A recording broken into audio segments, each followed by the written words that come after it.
public comment. Those wishing to make public comment, please step forward, state your name. Remember, we do have a 3-minute limit. Thank you.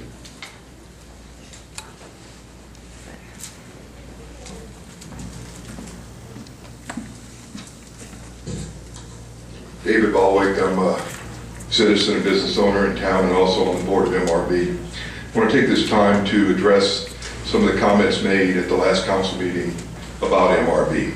I'm speaking as a board member, but not officially as a part of the board. I mean, as a consensus of the board. This is my personal opinion as a board member.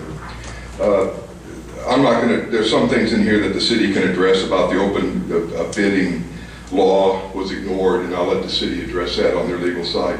But one of the things is, it was expressed that there was no experience in operating this kind of business. It was a new business, but I'll take exception to the amount of experience that this board brought to MRB.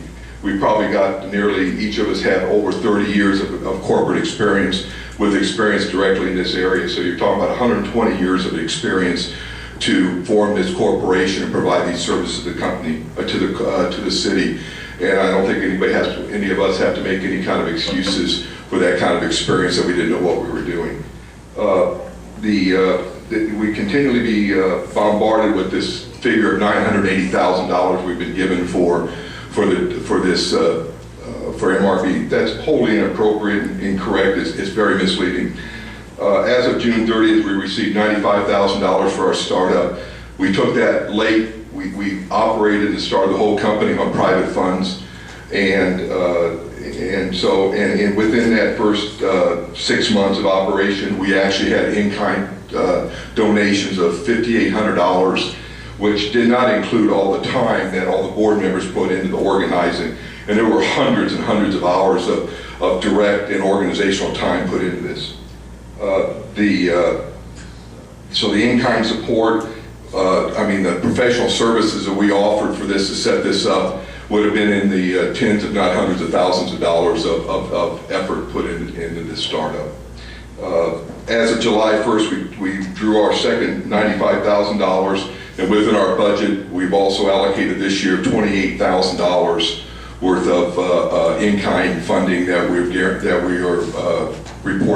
will report to the city as another as part of our contract. This was about $190,000. This is a lot of money. We understand that, and the MRB board takes us very seriously what we're doing. We're putting in a lot of time and are staking our own reputations on making this a success for the city. Then one thing I want to point out too is the amount of budget that the city is giving MRB is historically less than the city has spent in the previous 10 years. So we are providing a service for less money than the city's been providing, and hopefully we will and have so far, we feel, provided some advanced, some successes that the city did not previously experience, just because we are an independent and can advocate for the businesses, not necessarily just regulate as the city can only do.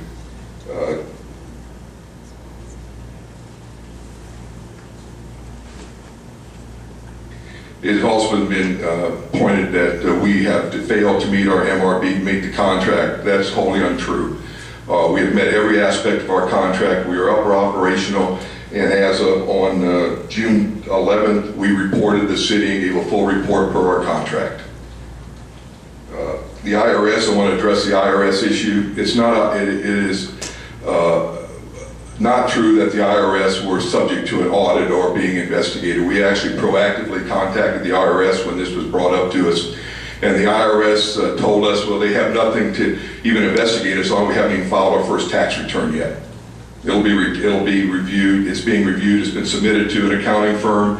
It's being reviewed, and an opinion will be rendered on that, and the tax will be filed. When that's done, it'll be on our line for everybody to review, our taxes and expenses.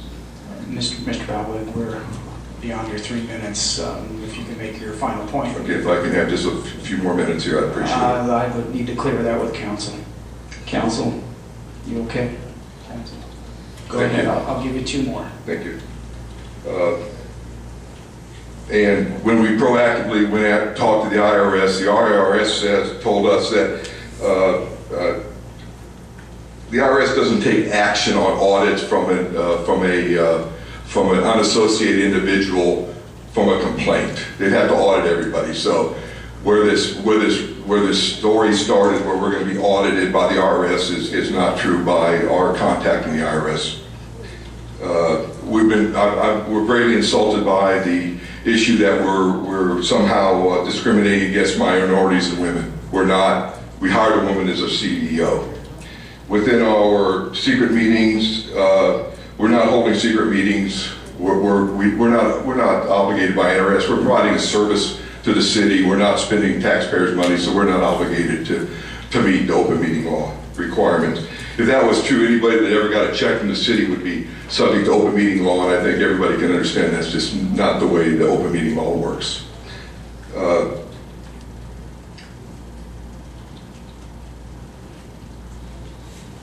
We've been told we're not held accountable. We are held accountable.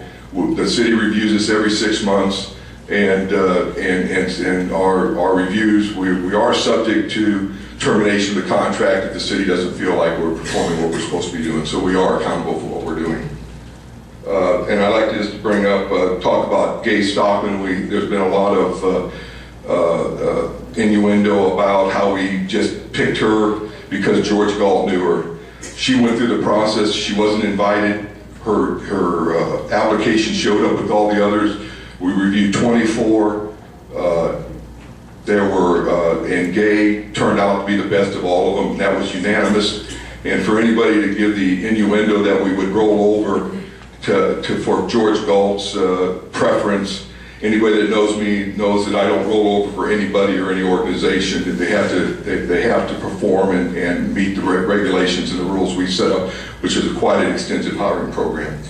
And the last thing I'd like to talk about is we've had another success. We were just granted by Gay Stockman's efforts and her experience a $50,000 grant from the USDA for a revolving loan fund. And that is directly because of Gay's efforts and her knowledge and her experience in doing this. And it was reported to us by the USDA that we were rated the #2 quality grant request in the state when it was reviewed by USDA. So we're trying to do some quality work, and all we want to do, the citizens, is get behind us and understand we're working very hard with none of the board members having any financial rewards that could ever come out of this. We're independent and doing this as our civil duty to give back something to the city.